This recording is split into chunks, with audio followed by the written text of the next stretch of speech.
Hi, Internet. I'm back in that one place that we're just not going to talk about. If I lean into the camera, the white balance goes nuts because there's a light directly over my head.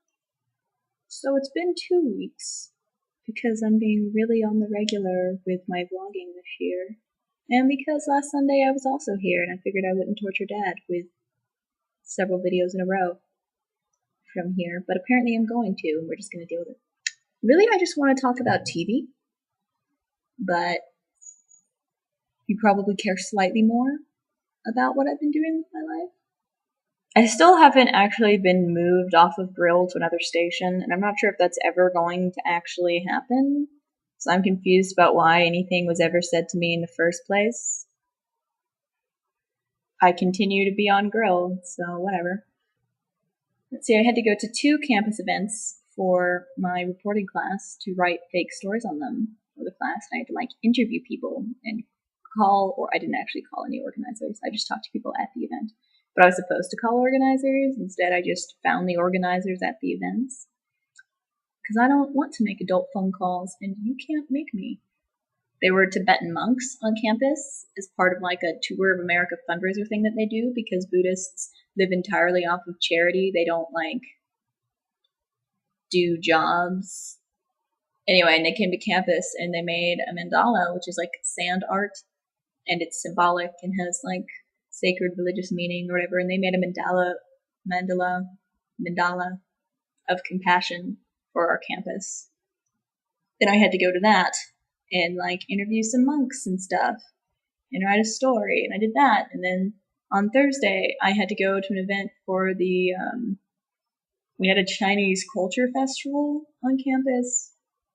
I went to that and interviewed people and watched an abridged version of a Chinese theater show. That was kind of cool, but it was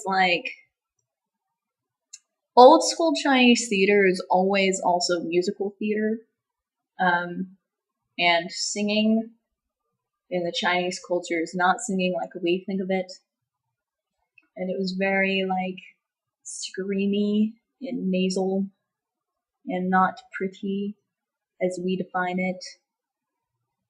So it was kind of weird in that way. So the young maiden comes out, and she's supposed to be the pretty young girl in the show that you fall in love with, and she falls in love with this scholar and you feel for her. But then she opens her mouth to sing and it's like a cat wailing. And my sympathy goes down a little bit. And also I've been doing ballroom and other classes. So that's that. Can I talk about TV yet?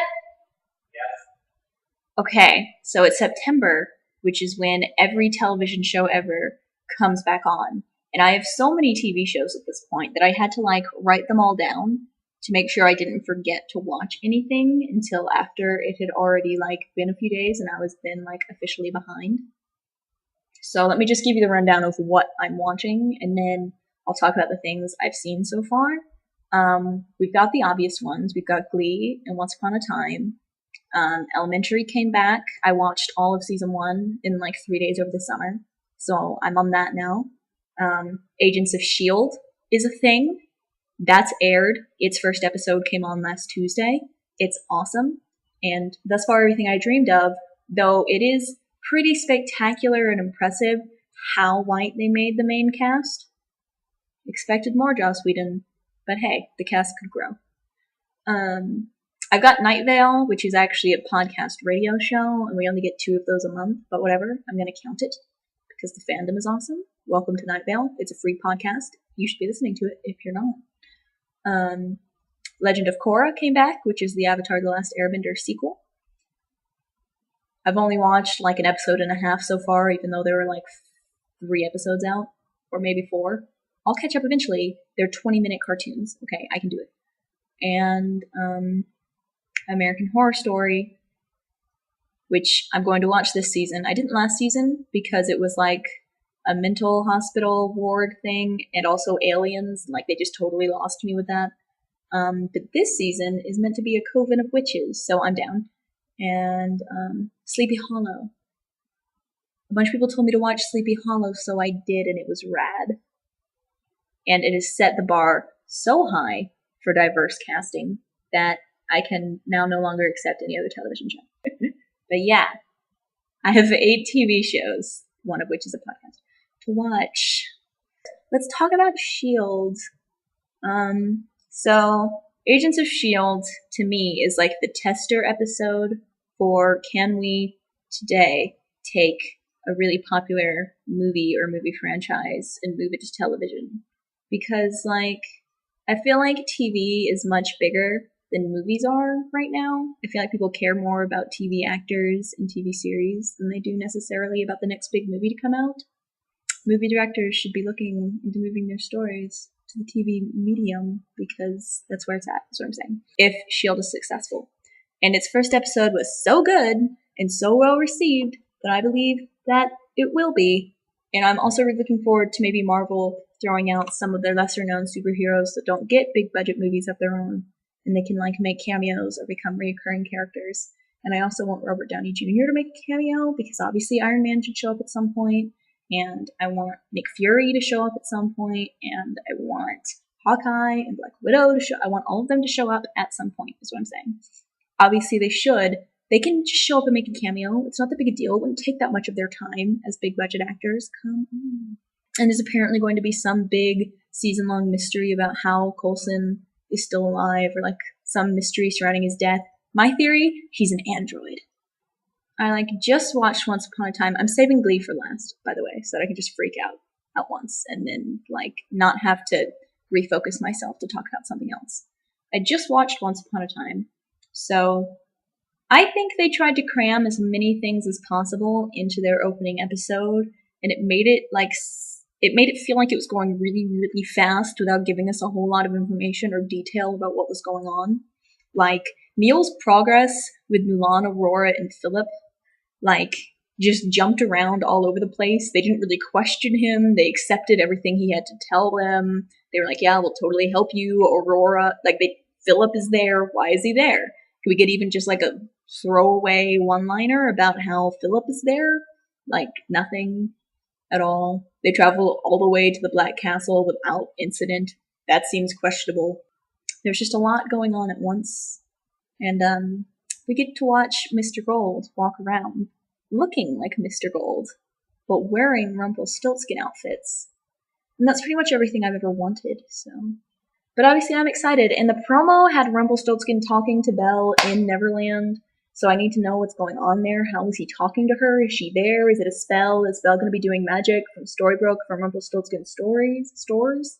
Or, does Rumple cast a spell and get in touch with her because Belle doesn't really want him to be doing magic? Not really. Which is incredibly hypocritical. Why does everyone hate on magic? But how is he talking to her? It's already a 13-minute video. Sleepy Hollow makes me jump every episode. I mean, there's only been 2 episodes, but I jump out of my chair at least once per episode so far, because it gets kind of jump scary. Sometimes I avert my eyes so I don't have to look at things like peely, burned up witches. I don't want to see the close-ups of her face, thank you. No, that show is awesome. I don't really know what else to say other than that I'm enjoying it, and they just directly to his face called Ichabod Captain America, and I appreciated that reference. I don't even know where to start.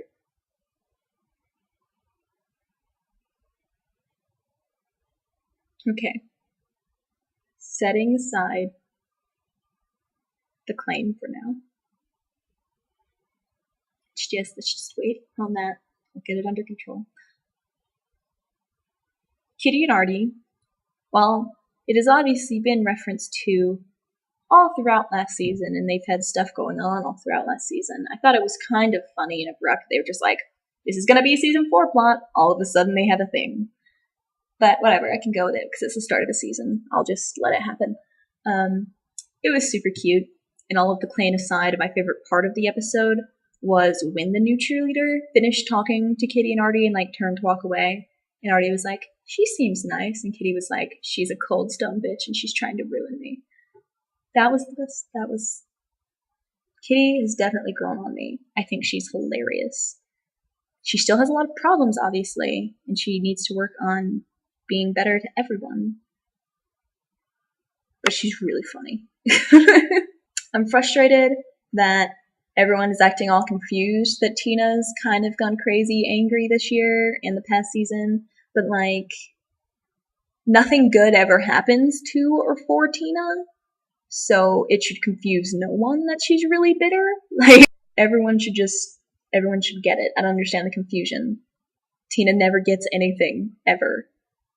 She needs more than just one Beatles song serenade and like a pity prom date. She needs like validation and respect, which she's not getting. Writers of Glee.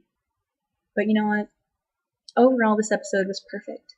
And you know why it was perfect? It was perfect because after like a year and a half of waiting, they have finally stopped trying to act like Kurt and Blaine aren't perfect for each other. And they brought them together again. And it was beautiful. The courtyard scene, every spoiler that we had for that was just that it was another Blaine serenade to Kurt. And so, like, that whole conversation where Kurt wouldn't just say yes to Blaine about dating again and being together again, he had every intention of saying yes that whole time. He had every intention of asking Blaine to be with him if Blaine didn't bring it up first the entire day, because Kurt had a song planned. So really, he was just being a coy little jerk that whole conversation, making Blaine squirm. He had every intention of saying yes the whole time. I think that's hilarious, and that makes me happy because they're playing around with each other again and not being all tense and dramatic and awkward. And then Kurt serenaded him for once, at least for a bit. Blaine jumped in on a duet because he can't handle not singing, but I'm perfectly okay with it because it was adorable. And then they just blatantly sucked face on a table in the McKinley courtyard where they never felt comfortable kissing in public at McKinley, and they just sucked face because, you know, Kurt's an independent adult now who's lived on his own and been in New York and gotten into NYADA, and he has self-confidence and stuff. And so he can just suck face with his boyfriend on a table in the middle of McKinley. And it was beautiful. And then, okay, Kurt knew that he was on his way to a surprise proposal, and it is my fervent belief that the reason he knew that he was on his way to being proposed to is because Blaine has, like, literally been tweeting about it all day or something. I think that Blaine was so overexcited and enthusiastic about it that he just completely blanked on trying to keep his mouth shut. Even though he hadn't told Kurt, he told everyone to keep it a secret from Kurt. All day long, he'd just been tweeting things like, heading to Dalton for the big surprise. Just left the ring shop, guys. Wink, wink. Like, I like to think that he was too excited to censor himself, like, on either Twitter or Facebook or something. And Kurt was just, like, sitting at home on his cell phone, like, I follow you on Twitter. But then they had the exact same, like, framing and the lighting of the shot going from the ceiling tiles over the stair, down the stairwell, and spinning around to show Blaine standing at the bottom, looking up at Kurt, smiling like he had never seen a more beautiful angel on this earth, as he did the first time he met Kurt. And it was the exact same shot, and I began to cry. And then the song ended, and Blaine spoke beautiful, beautiful words of love and adoration, and Kurt began to cry, and I was already crying. Leah was crying, or at least making crying noises. The world was crying, okay? Kurt began to cry because Kurt's been waiting his whole life, okay, to not feel alone, and he found that with Blaine, and then he lost it with Blaine, and now they're together again, and he knows that for the rest of his life, he won't have to be alone and unsupported, and they're gonna be together. And he said yes, and the ring was pretty, and everyone was so happy. Everything's gonna be fine. I don't even care what happens for the rest of the season because they're gonna get married. It was so good. Okay. This video is 21 minutes long. I have to edit a 21-minute recording. So, that was my week, which I barely talked about, and my face. Bye.